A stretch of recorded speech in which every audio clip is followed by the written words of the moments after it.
O paniwala sa news na gawa-gawa mo. Akala mo kung sinong mga matalino, pero bakit na yon mukha kayong tanga at gago? The fake news yan, tinawag sa kongreso, nagtago sa lungga. Matapang lang talaga sa social media, pero sa personal ang pangit nila. Per Duterte sa kalam, ang puon nilang nakadaya, pero silang diablo, silang masama. Mga kulto ito na walang hiya, huwag tularan o galing diablo yan. Ano sabi ni Chavit Singson? Huwag na tayo paloko ulit. Chavit, nabudol daw ni PBBM noon. Humingi ng pasensya si Chavit Singson sa naging payag, sa naging pagsuporta niyo noon sa kampanya ni BBM. Ayon sa naging payag ni Singson, ginanap sa balita sa Harbor View ng Manila City Hall nitong Huwebes, November 20, and that's my birthday. Humingi siya ng pasensya sa mga alkalde, gobernador at konsehal sa kanilang lugar sa Ilocos Sur. Nabudol po ako noon, kaya humingi ako ng paumanin, lalong-lalo na sa mga mayors, governors, anya. Yan ang mga nagtrabaho noon, especially the Councilors League, dahil ako ang presidente ng Councilors League noong araw. Ako ang presidente ng Mayor's League. Ako ang presidente ng Governors League. E di ikaw na. Oh. E di ikaw na. E di ikaw na. Ikaw na nagpanalo. E di ikaw. Gate pa niya, hindi raw mauulit ang ganong pangyayari sa kanya. Nabudol lang po tayo.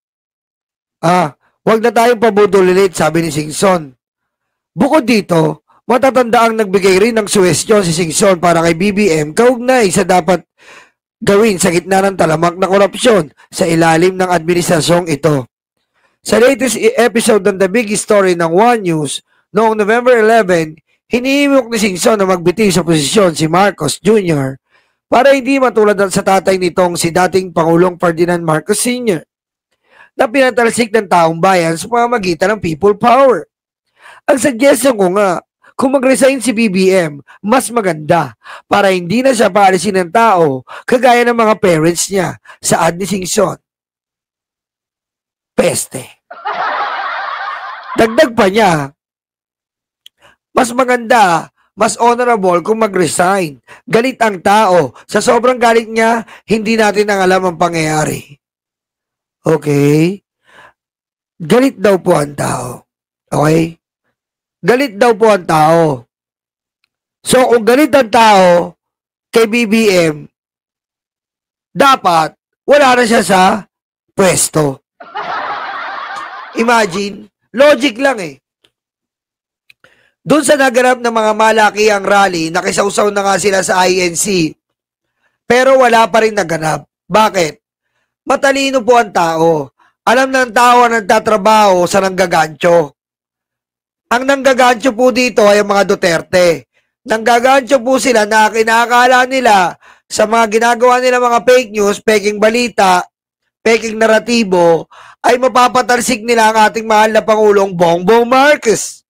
But Your Honor, they cannot accept the fact that Bongbong Marcos is really loved by our Filipino people, imploring the aid of the Almighty God. Okay? They cannot accept that. This is not a sad story anymore. This is not about dramas of past administration wherein they implicated or they said that the war on drugs will finish on 6 months. This is no more drama. This is reality. And this administration is serious about flood control corruption, Your Honor, Mr. Chair.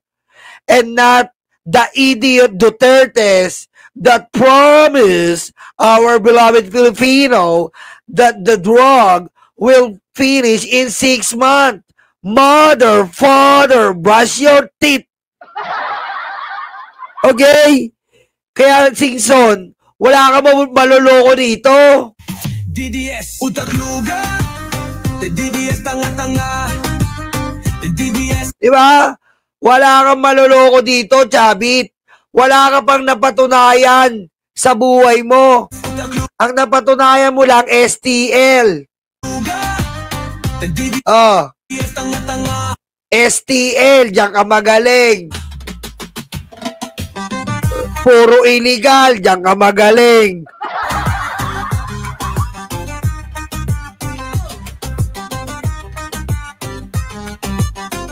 Alam nyo, may papa-imagine ako sa inyo. Eto lang yan. Kung talagang kilala mo yung Marcos and ikaw ay bumabasa sa ating political system for the past ago, okay? Kung bumabasa ka, akala yata ng mga to, takot na takot si BBM matanggal sa pwesto. Alam nyo si BBM, kung i-imagine nyo, hindi na po takot matanggal sa pwesto yan because they've been there. They've been there, okay? Naranasan na nila ang matanggal sa pwesto. Naranasan na nila nasiraan buong dekada. Naranasan nila yan.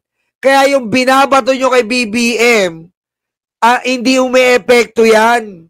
Kasi mas matindi pa po ang naranasan nila noon. Hindi lang lagapak.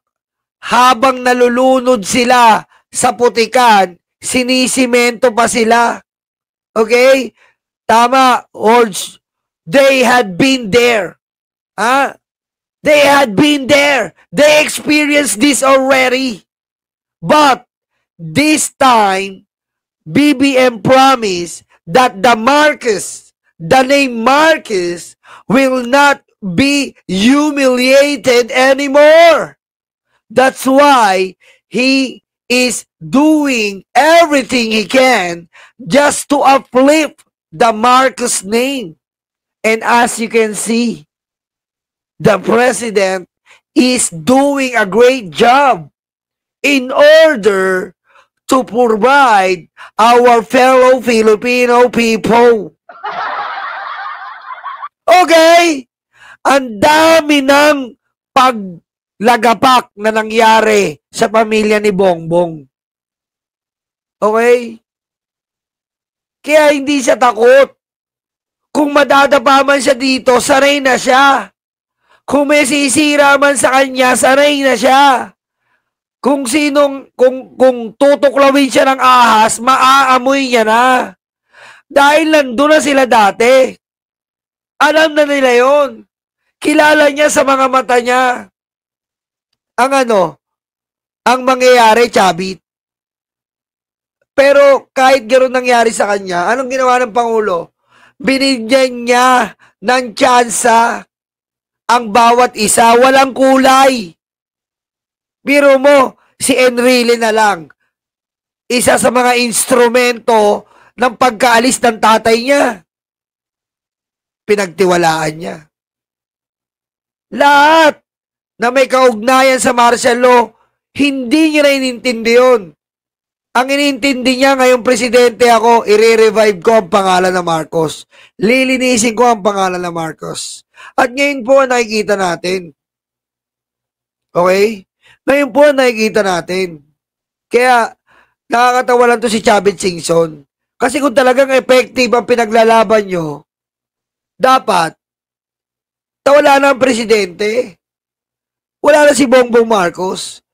Pero, nakikita ng taong bayan, na maayos at mausay ang pamamahala ng presidente.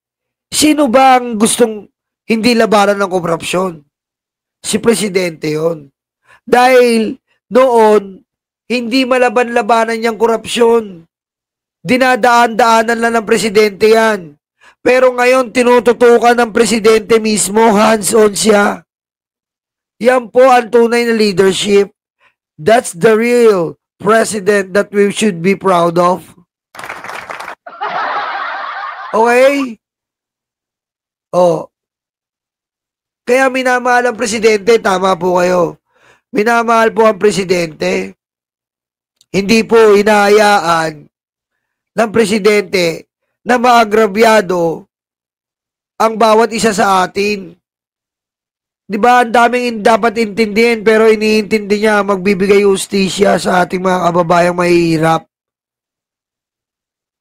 Oh, yan ang presidente. Kayo, iniisip nyo, Chavit, puro kayo politika. Iniisip nyo ni Sara, puro pagbabagsak sa gobyerno. Hindi ganon. Laging kapakanan ng mga tao muna ang ating unahin. At yan po ang nakita natin sa ating presidente. Laging kapakanan ng ibang tao ang inuuna, ay ang ibang tao. I mean, ang ating mga kababayan ang inuuna. Si Digong, ano inuuna? Oh, alam nyo na yan, sindikato.